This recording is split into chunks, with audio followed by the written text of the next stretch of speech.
as usual. I think we should be good to go, but let's go ahead and give it a test real quick. What do you say? On mic. No. Yeah, talking to Mike. 1, 2.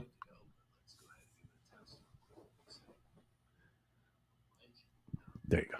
They don't make those IPAs like they used to. No, they don't. No, they don't. Gotta stick on those ultras, bro. I know. You ain't lying. There's a fucking reason. All right. Here we go. 3, 2, 1. Bring it on in. We're live on this wonderful Wednesday evening Well, unboxing? in the Delaware Valley. Yes. Sean Brace, Ryan, Beef Coyle. We're calling this episode Beef at Night. Could go many ways. Can go many ways. Now, we're going to put a bow on the college basketball season.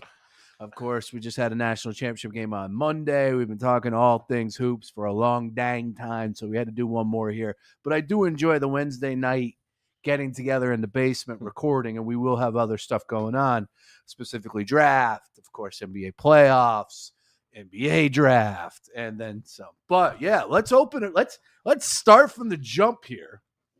An unboxing. An unboxing here. Oh, God. From the fine folks over at Coopersburg Sports. Do you have any idea what this is? No, I All right. do not. Yeah, this is tough. It's a tough idea. If you had to take a guess. Is it a Tubsy? No, definitely not a Tubbs. We need another. But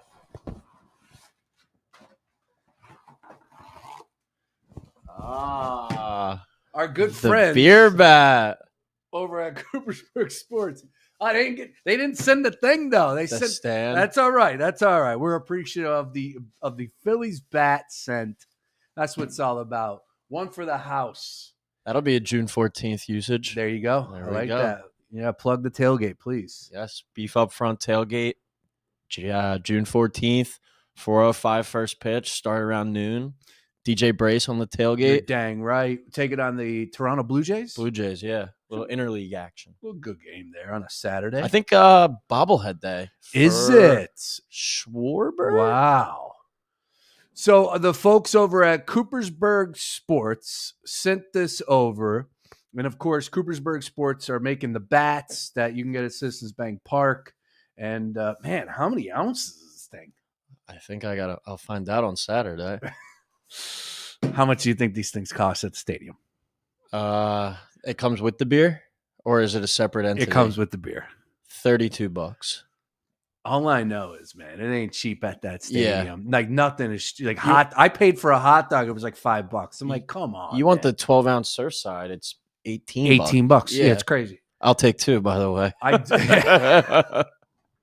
I do like this right here. They have your imprint for your fingers. Oh, So nice. You're Yep. yeah. And for some of the gambler gang, they need one of these right now because of Alec Bone. yeah. Nice. Thank you. Yeah, Philly season is a shame over. Yeah, After, apparently so. Just took 2 or 3 from the Dodgers. It's over already, but America's It's a good number run. one novelty bat supplier, Coopersburg Sports. And that's what they are on Instagram. And they got a lot of really cool stuff going on. So shout out to those guys and girls over there for sending us the bat. Who knows? Maybe that thing is all the way in the bottom. It might be. Yeah, I think it is right there, actually. Yeah. All right. We'll have to get We'll that get out that later. later. Yeah, exactly. All right, let's get to it. Bottom line is we had a national championship game on Monday night, and it delivered. And then some. Florida comes away with the national championship. And I'll tell you what, it was a great game. And at halftime, it had me second guessing because I was like, well, Houston could still play their great defense, and it wouldn't shock me if Walter Clayton Jr. continued to struggle, but the defense stayed. So I was kind of, because it was minus 125 for Houston to win it at that point in time at halftime, and minus 105 for Florida to win it. And I just thought, like, this is a great gambling conversation. Which way do you want to go here? I know where you are because we discussed it, and I could have very well fell into that, but I stuck to my guns, believed that Walter Clayton and that Florida Gators team was going to figure it out eventually. I will say I think there was a tad of luck on their side. Several games of True. it. But also you can kind of go back to not even team of destiny, but just a team of second half adjustments. It's a veteran team, a well-coached team with Todd Golden. I thought he really showed out on the biggest stage throughout the tournament. And I said it to you, but I was like, even as a person who was on Houston, I thought a lot of calls went Houston's way, especially early on. The more physical, the better. They let it be for Houston. And we saw it get tightened up in the second half. I think that helped out Florida a little bit more. There was a lot more free throws throughout the second half. But for Walter Clayton Jr. to go to halftime with 0 points and they were only down by 3, I was saying to the guys I was with, I was just like, this is a ball game. And I think Florida still got a chance. I think it was when Houston went up 10 in the second half. It was minus 660 money line, plus 420 for Florida. So I was looking at potentially taking a hedge there because I was on Houston plus 1100 from the day after the Super Bowl in the future. So I was like, all right, if I put $100 here on Florida at plus 420, I'm walking out with some change, at least because my future ticket was only $25, but it was to win 300. Yeah. So I was like, I'm at least winning something, making a profit off of this. But I was like minus 660, it pretty much tells me that. And at that point, it still was like, is Florida ever going to get it going? And get it going, they did. Credit to them. It seemed like that one out of bounds or after timeout play where Clayton came back up off the screen, hit the 3 at the top of the wing. That was kind of the jolt in the arm. And it was like Florida still got a chance in this ball game. Florida had an 85% or more chance to lose in the final 3 games leading up to their national championship win. They trailed by 10 against Texas Tech. We know what took place there. Trailed by 9 against Auburn, trailed by 12 to Houston. Trailed by 12 to that defense, and we're still able to battle back and win the game. What a national championship. And I know that people were, there was the conversation of like, yeah, this is college basketball. And what do you expect? At the end of the day, though, these guys are getting older and older. I just watched a video of Florida, and the question was, what class do you have to go to when you get back?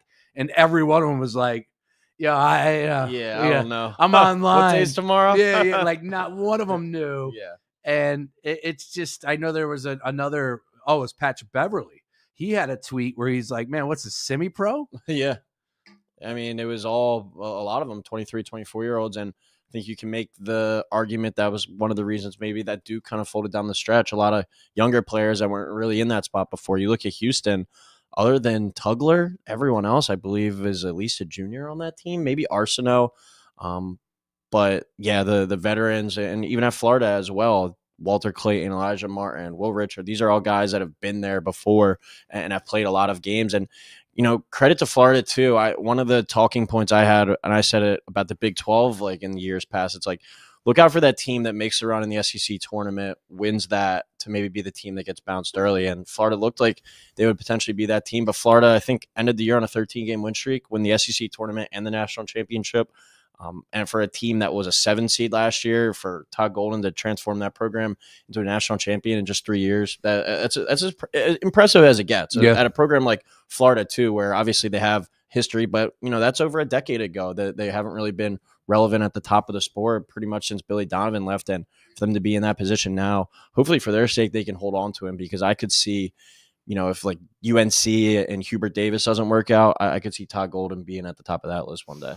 Golden deserves a ton of credit. 39 years old, youngest coach to win a national championship since '83 with Valvano, and has those boys believing, connected with all those guys.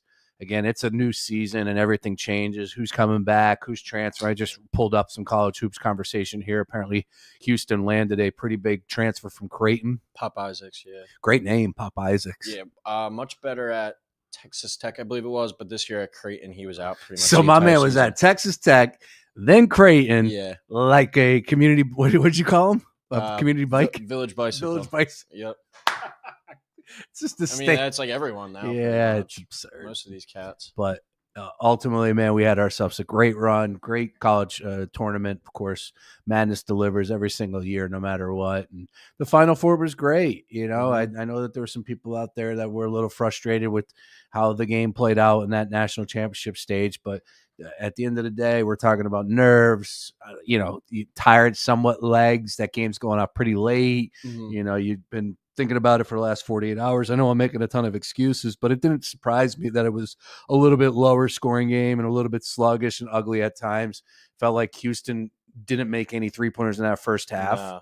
And then even in the second half. And that was like another thing that a talking point that people were bringing up was that it felt like Houston was trying to play Florida's game instead of slowing it down. Mm-hmm. What do you say to that? Yeah, I mean, you can look at it kind of both ways with that. Like Florida, I think beat Houston at their own game, but at the same time, like you were saying, a lot of quick shots early for Houston. Like Cryer, he eventually got going, but Sharp was by far his worst game of the tournament, probably his worst game in the past 2 months. He's been right next to Cryer as kind of the running force on that offense.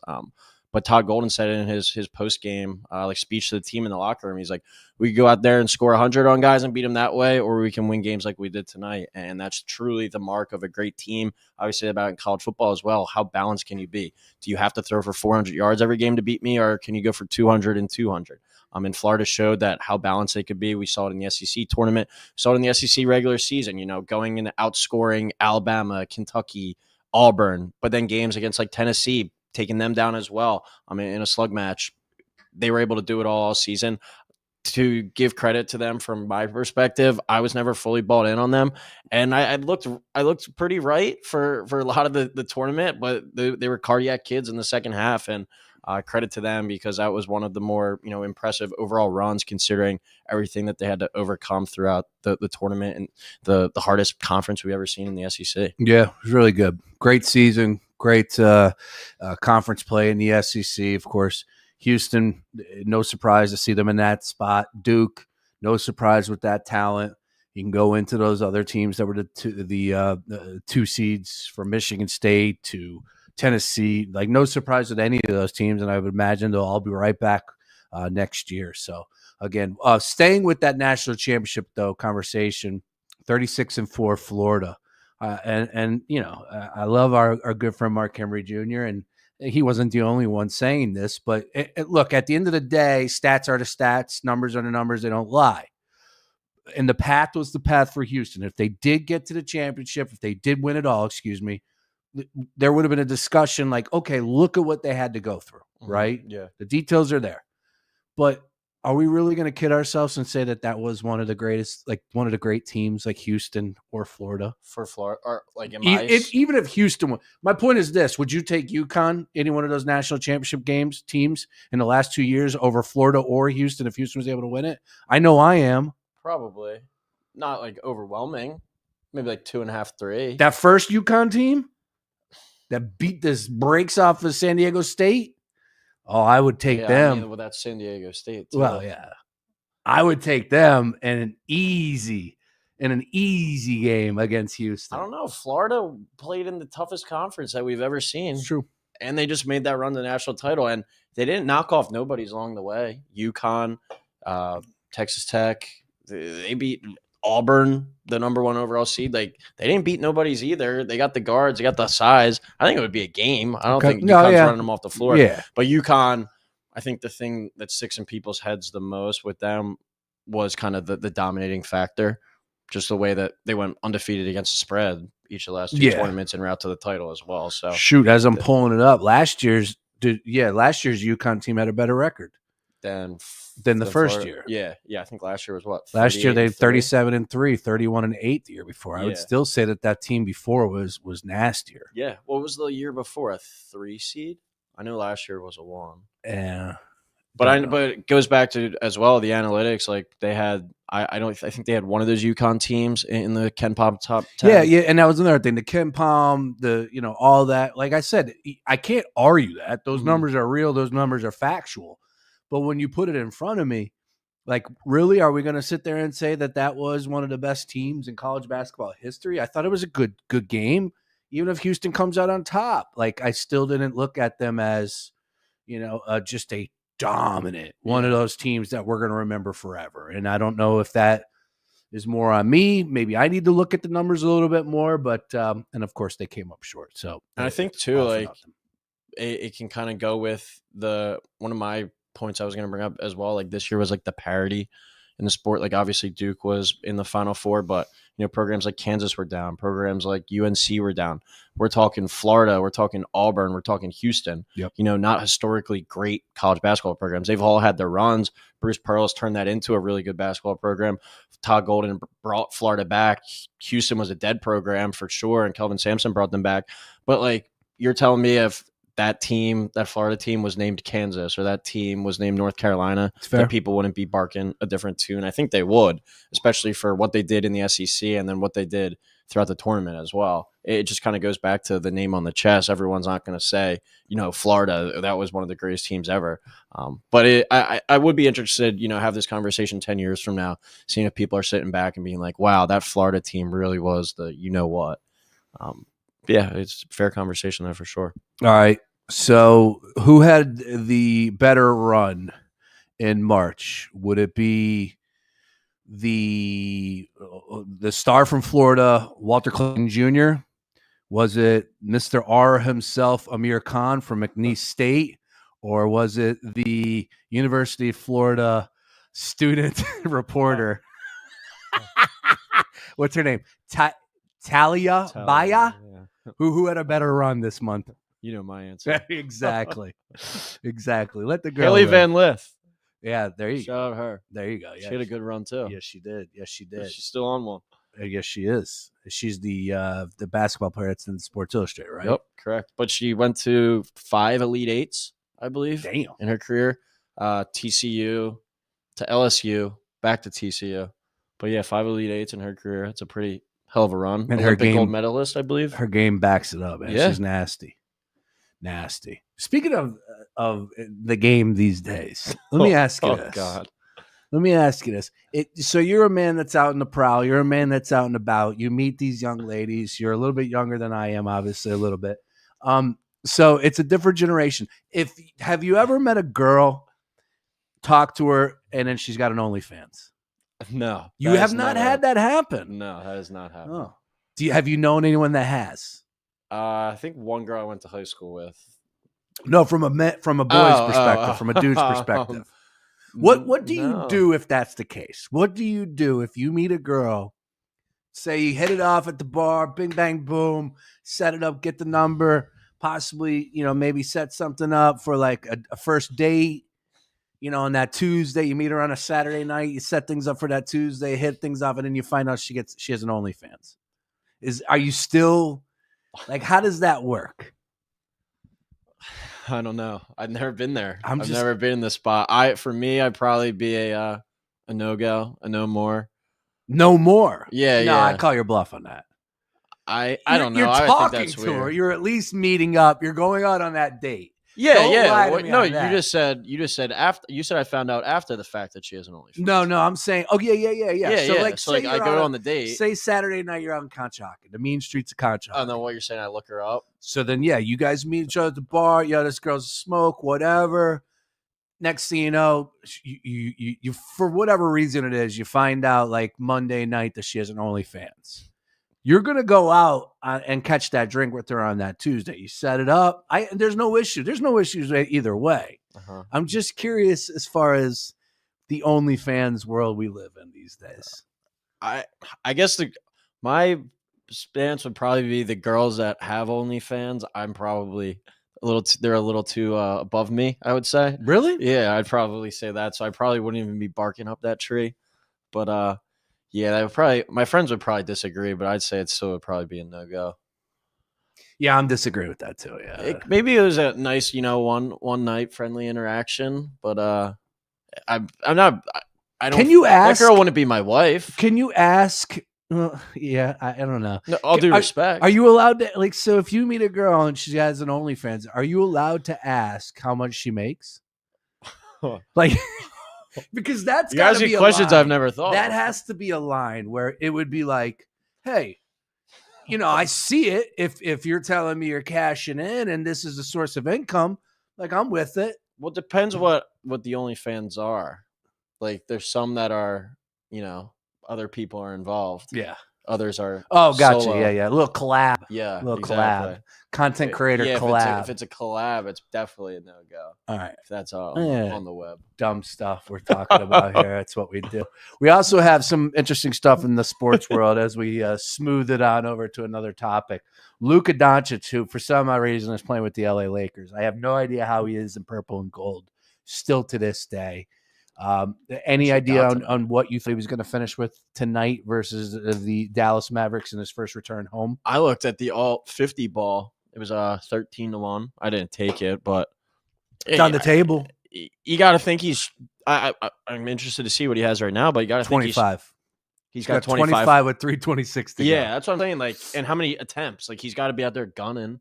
Right? Well, they're going to feed him. How many times day. have they shown Nikos too? I saw him one time in the stadium. I said he's got to be. I thought it would have been using PTO or something. Tonight. They were chanting "fire him" immediately. It was loud too. How does he have a job? Like, how does he still have the job? I don't get it. Well, I guess he's got to see his vision through.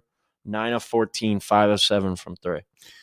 My man talked about Jason Kidd. There's another bucket. Oh, he missed it. An easy jumper. The pregame, Jason Kidd was talking. He was like, "Oh, it's pretty cool. We're being discussed like Babe Ruth trade." It's like, wait a minute. You don't dude. want to be on that side. That's not what you want to be remembered by at all. Now, the thing is like with Luka and that number, I think 31.5 was his number as far as props concerned. Yeah, and that was still minus 125. I think there he is. There he is. Got to show him. The thing I would say, he's definitely have security around him. Oh, that's for sure. The thing I would say about that number is like you're not going to take under. That's obvious. So you got to find where you think he's going to get. And if you want to take a flyer, 13-1 at 50, that's a good bet. Yeah, I think that's well worth the shot. But you know that LeBron, who's been down this path before, going back to Miami, going back to Cleveland, all that. So he's just going to. I guarantee the meeting before the game was like, "Yo, get the ball to Luka. Get the ball to Luka. Let's just force feed him as much as possible." I mean, why not? And the crazy thing with the West is right now, like how like this game like matters for the Lakers. I don't know how much, but like you look at C3 to like 8, those are separated by like 1.5 games. So, I agree with the sentiment, and I don't think that's a bad game plan every single night. Get the ball to Luka. No, but still, it's a game that push comes to shove, they still need to win this game. Would be very funny if the Mavericks somehow found their way win it into a matchup against the Lakers. Oh, great! They would have to win the play-in spot and probably some miracle, but that would be good TV. That would be hell of a television. Week. The Lakers, period, point blank, are great for television. Like no matter who they face off against. Well, imagine they play. I think right now it's them versus the Warriors. I never watch the NBA. Like I'll watch the playoffs. Barely. Like, I watch college way more. What the hell do you do? This. Yeah, you talk college hoops, but now what are you doing? Talk to girls on OnlyFans. On OnlyFans. But no, that would be an awesome. Like, that would be a must-watch series. Do any of the Hector boys or any of your friends out there pay for an OnlyFans? For an OnlyFans, I don't believe so. There's a lot of free stuff on the internet. Who does? It's good freaks. There's a lot of freaks out there. Make these chicks millionaires. You see some of those pay stubs? It's maddening. Some of them are probably making more than freaking Alec Boehm. Yeah, like and he's got Scott Boras as an agent. Yeah, like pick half the NBA players that are on max contracts. Some of those top creators on the OnlyFans market. You could probably find a good pay sheet on there right now. Yeah. I don't know if you want to look that up on your computer. No, definitely not. Leave it open when getting the wife's spammed, walking by. Getting hit left and right. I'll do it on my phone, though. Currently right now, we would have Kings and Mavericks and Grizzlies and T-Wolves. That starts next Tuesday. We are less than a week away from the play-in tournament. I think the West will be sick. The West will be fun. West is going to be fun. Yeah, if we can look, Knicks Pistons could be good. Pacers Bucks could be good. Bulls Heat terrible. Magic Hawks, like any of those teams are just terrible. Mm-hmm. No one's doing anything against the Celtics. I highly doubt anybody's going to upset the Cavs. Don't even think that the Cavs are as good as advertised. But yeah, the West is where it's at because you got the Lakers, the Warriors, potential matchup first round. Clippers, Nuggets, potential first round. Rockets are young and dumb, so they could come out and mess around and maybe win that first round series and then potentially be in the running for an upset for that second round. Thunder have all the pressure because SGA is going to be that he's going to be the MVP. And how many times have we seen a team best record, overall one, MVP, and come up short? It happens. Yeah. It's a lot of pressure. So, Yep. all right. Well, we won't talk NBA since I could hold my own in a conversation, but I know I'm not could. sprinting to the TV to like, especially when the Sixers are irrelevant this year. Like, if the Sixers are relevant, at least gives me a little reason to pay attention to the standings and everything. Well, I did have the mock draft, and speaking of Mark Henry, he was asking us to talk a little bit about Cooper Flag because I threw it out there trying to get some topics on today. Instead of I got on the OnlyFans. Yeah, the OnlyFans hit me. All right. So mock draft right now on ESPN. No idea who these people are. Jeremy Wu and Jonathan Givony. Yeah, he's been around for a while. All right. So number one, Utah Jazz get the pick. And, of course, Cooper Flag goes there. 2, Dylan Harper to the Wiz.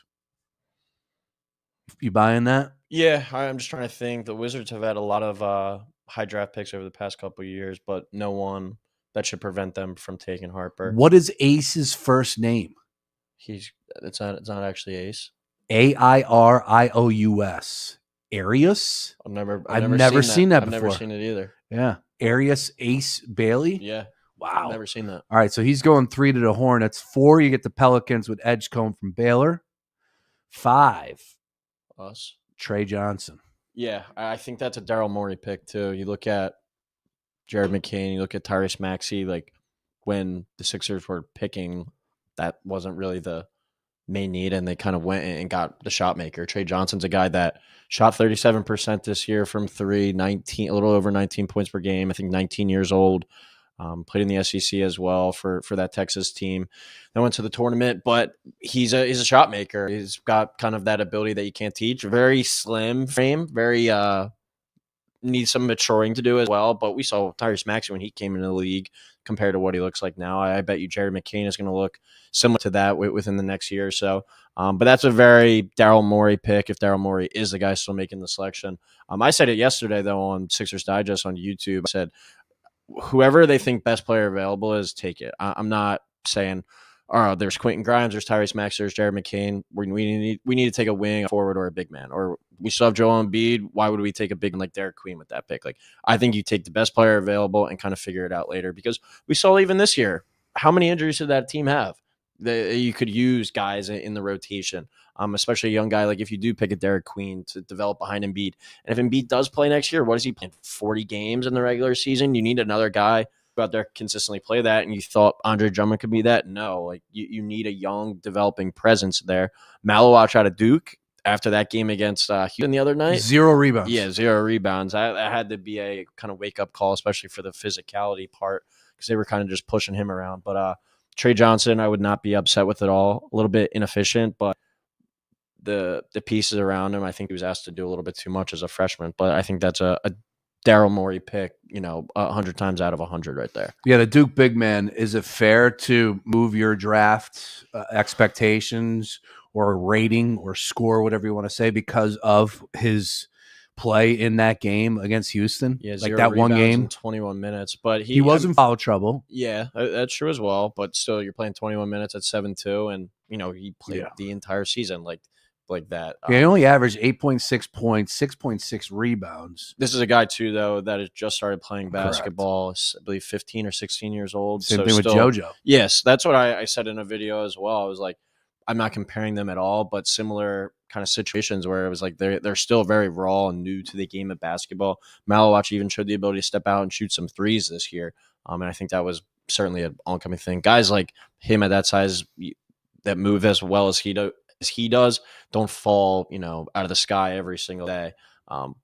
But that's still a spot where it's like you couldn't get one rebound. And can you compete with kind of that physicality? He's a player certainly that is going to need some time to kind of develop and progress. But 2-3 years down the line, he could be a problem.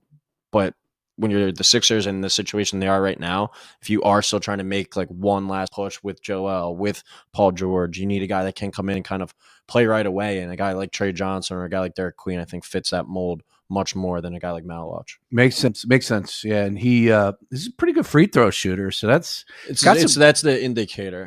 Yeah, he's got some touch. Yep. He had 19. His best game was against Notre Dame.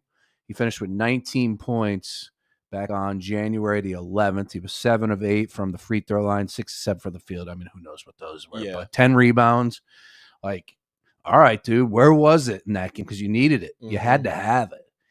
Yeah, that was I feel like we didn't even talk about that game because we didn't, but it's not like I really want to bring that one up. That was a tough pill to swallow, but Houston deserves all the credit in the world for coming back and winning that game, but damn, did Duke collapse. Yep. That was the worst collapse than Houston. And I said that, I think when we were sitting down here, I was like, I'm very interested to see what Duke looks like in a close game down the stretch, because you look at all their games, the Clemson one was by 6, so that was a little bit of separation, but at the beginning of the year against Kentucky, beginning of the year against Kansas, both times where Cooper Flagg had the ball in his hands, he didn't execute down the stretch, and they got a good look at least this time. He just missed it short, but they weren't in those situations all year. That's what comes with all those blowouts. It's like when you get into these situations, when you get into these tight spots, what do you do?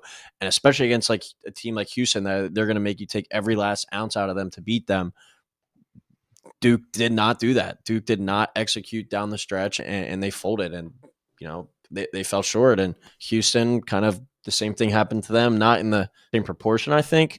But the same thing happened to Houston against Florida, where down the stretch they just didn't execute. They didn't get a shot off the last 3 possessions. I think it was. Yeah, it was the last two. Yeah, it was the last 120. The one where Sharp drove right into 3 guys off his knee, and then obviously what happened on the last possession. I saw something though on Twitter that said he could have touched it because he never dribbled. Yeah, that was interesting. My man was really State Farm Insurance rules of the game with it. Like you got to pick, you got to go. You got to at least make an effort for it. Yeah, and if they call it, they call it, but you can't allow that clock to stop there. Because a ref could have not seen it as well in terms of like a player could have tipped it. Like, does the ref blow the whistle there? Like, that's a crazy spot for the ref to blow the whistle. It comes back to that, like, are we going to call this or not? But I saw apparently if you don't, is that Rasheed Wallace in the house? Oh yeah, she's in the house. If you don't dribble, which Sharp literally just caught it and was going right up, apparently he could have gone with it because it wasn't he didn't establish like a pivot yet. So that was an interesting thing. Yeah, the refs certainly had an impact on that game, especially in the second half. I thought they were all over the place, both sides. On Saturday night, you had to literally mug somebody to get a whistle. Mm-hmm. And I'm like, all right, this is cool. Keep it consistent. And it felt like both games were officiated the same way, both halves. Let them play. And then Monday, it starts like that. And you're like, okay, like this is how it is. Cool. First half was like 40 minutes of like actual time. There was four whistles. Yeah. In the first half, 4 fouls were called. You had to really have an impact on play for them to blow the whistle. Again, I like that. Like, as long as you're consistent. And then the second half, I think there was 27 fouls or something like that. Both were in the double. It's like, what is going on right now? And that's even with not even like fouling down the stretch. It's not like they were fouling to keep it close. Like, that was just the course of the game. So stupid. Yeah. Just be consistent. That's all we say. Also, what falls into the stupidity category is you not wagering on the 50 mark for Luka. Is he there? He's got 31.5 right now. 50. And it's a close game too. They're not pulling them. 50 points on DraftKings live action, -105.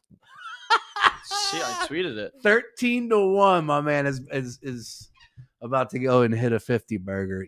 Right now, he's on pace for 62. I could have used that after the Houston future not hitting. Yeah, we could all use something like that. That's for sure. Who's winning the Masters?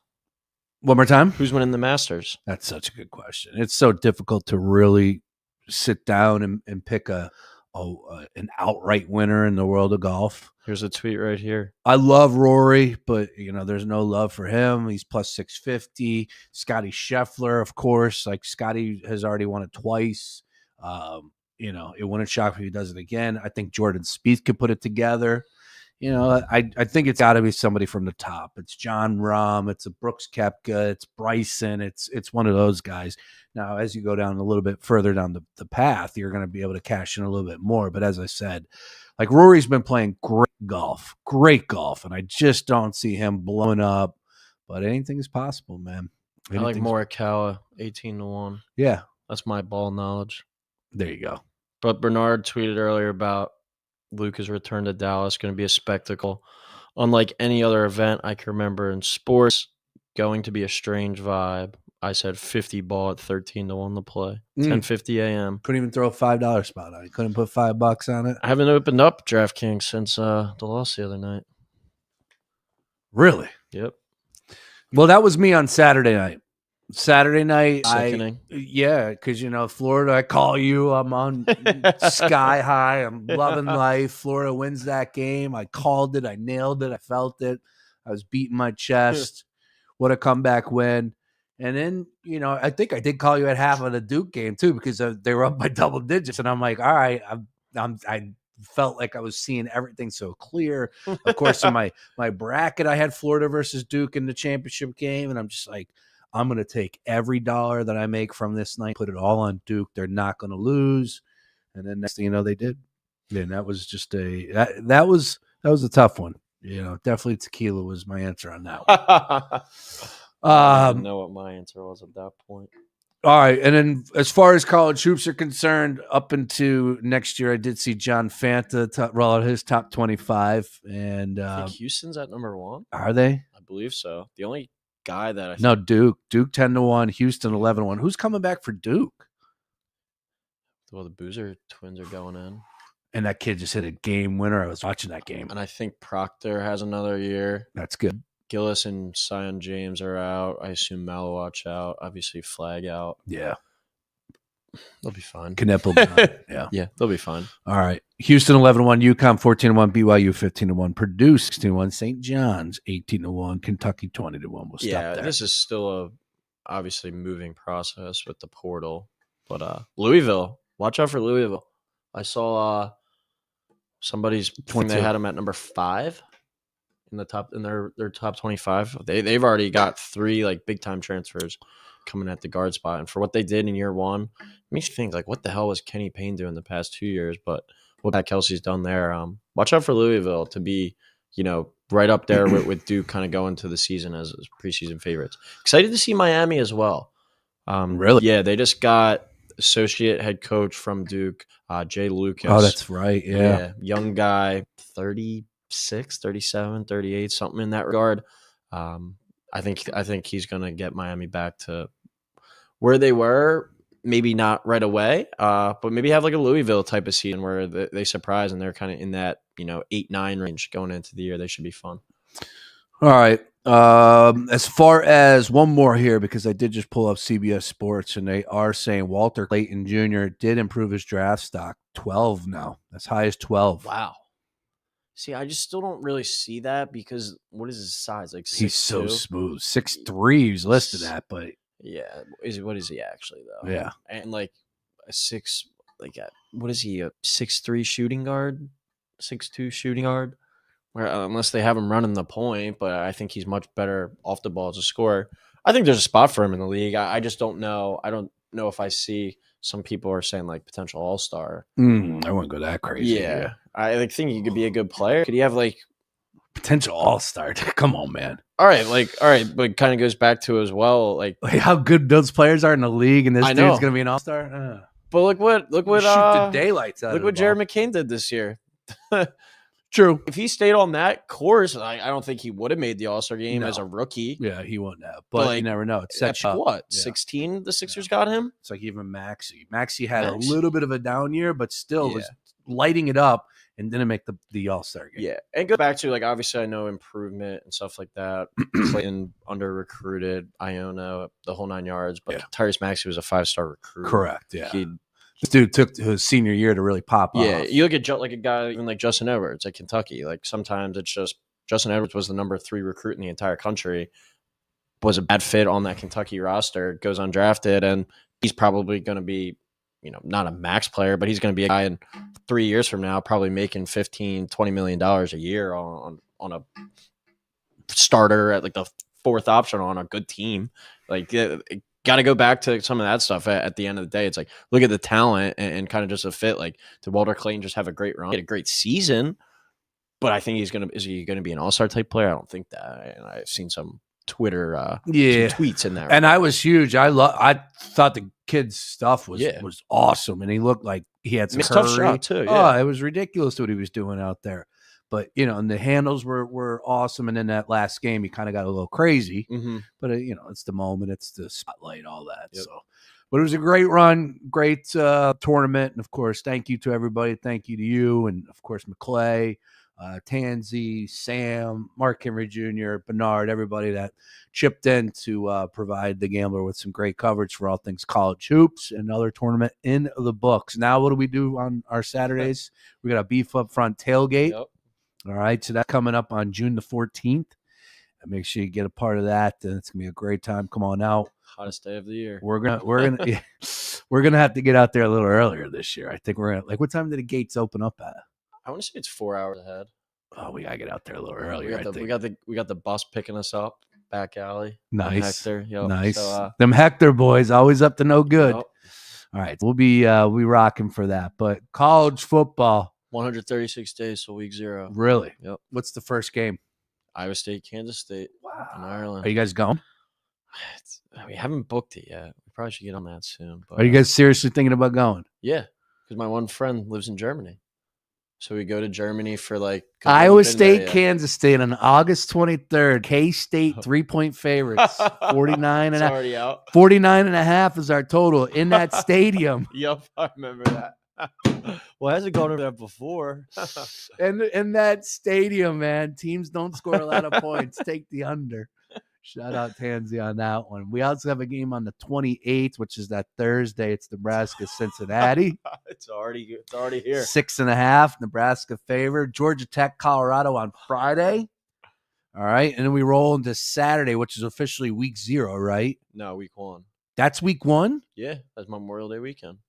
So what's week 0? Iowa State, Kansas State? Yeah. We only have one game? There's probably 5. They probably just don't have lives. Oh, they don't list it. Gotcha. Yeah. Okay. What is Gotta it? get the juice in already. We got LSU, Clemson, Alabama, and Florida State. Florida State bouncing back somewhat. They should. They're 11.5 point dogs here. It's probably at a neutral too. Texas, Ohio State. Yeah, that's a good. I want to say that one might be the one in Vegas. There's one in Vegas that's really good. It might be LSU, Clemson. Sleeper, Tennessee, Cuse. Yeah, that could be a good one. Is because that says Syracuse is the home team. I wonder if that's in Syracuse, the Carrier Dome. We should take a ride up. I probably would. I think that would be a neutral. Okay. That'd probably be Auburn, Baylor closes up, and then Virginia Tech, South Carolina, Notre Dame, Miami on Sunday, the 31st. Wow. What day is the LSU Clemson one? LSU Clemson, same thing on the Saturday, the 30th. Saturday, really? Yeah. Interesting. TCU, North Carolina close up. Yeah, TCU and North Carolina close up shop. Bill Belichick on that Monday. Yeah. Wow, that is a awesome start to the season right there. I saw a video of him today, mic'd up at spring practice. Right. I also saw guys over at On3, Andy Staples, releasing the top 10 quarterback list. Yeah, that was Nico Fugazi. wasn't on there. It was, and neither was Arch. I thought Arch was on there. Arch wasn't on there. Are you sure? What's his name again? Andy Staples, or was Wasserman did one? No, too? it was okay. Well, Ari. They had Lagway. The one I saw had Lagway. Lagway at the Sellers one, at yeah. 2. Okay, so Arch is on this one. I'm telling you, the other one, somebody else did it. Probably Ari Wasserman, his co-host. No. Nakos? Was it Bud? Bud Elliott? Yeah, Bud I'm Elliott. not sure. I just saw the On3 guys do it today. So maybe he was having fun with it. Yeah. Bud Elliott's top 10 returning quarterbacks. Lagway 1, Nussmeier 2, Drew Aller 3, Robertson from Baylor, Taekwon? Sawyer, I don't even know who that is. Klubnik 5, Sellers for South Carolina at 6, Williams for Washington, Demond Williams, Probably new guy. Sam Levitt for Arizona State. Yeah, that's a returner. Haynes King is back. Jeez. And then Oklahoma's John Mateer. Yeah, he's a big time transfer from Washington State, one of the breakout candidates for the year. Who's the big transfer? Who is the guy? I gotta go back and look, dude. Was Carson Beck the guy last year? See, you didn't even say his name. Oh no, yeah, because he transferred from Georgia to Miami. So yeah. he could potentially be the big name. I hate Beck. Off the field, I've never liked him. I've always thought, and on the field, He cheated I'm on not a fan. homegirl. I'm not a fan of his game. I hate looking at him. He's just an ugly dude to look at. He could be cashing in. Could be Oh, cashing in. Well, his car got stolen too. Couple cars. I Don't wonder know if if they he's were got an his. OnlyFans. He might. I know he's got a Snapchat. Yep, All right. we've seen those. All right. Any final thoughts, man? College basketball. Put a bow on it. I just go back to kind of the parity, like seeing a team like St. John's. I know they had a bad run in the tournament, but what Rick Pitino did and bringing them back. Like I said, Florida winning the national title, getting them back on the national map. It's cool to see, Duke in kind of this new form with John Shire. They've gotten better every year so far with him. Can they get it over the top next year? But I think the sport, I know people are worried about the portal and NIL, but I think overall the sport's in a good spot. I think we're going to get a lot, especially the top, more competitive teams and some more awesome games.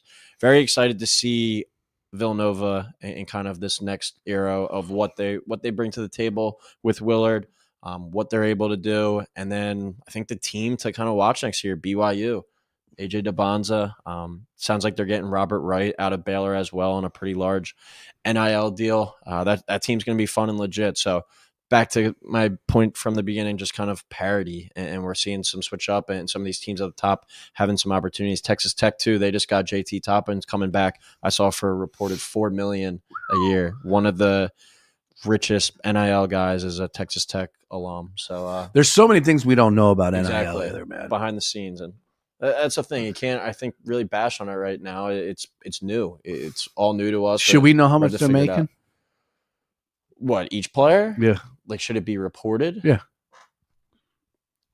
Does it make a I don't know. difference? Because it's all going to be like different. Because like probably some are people can pick up a deal tomorrow, a new deal. That's true. Yeah. Like the guy from Washington that transferred from Utah State, Great Osobor, was reported like $1.5 million, and they had a terrible year. So it's going to be situations like that. But at the end of the day, the check's still cashing.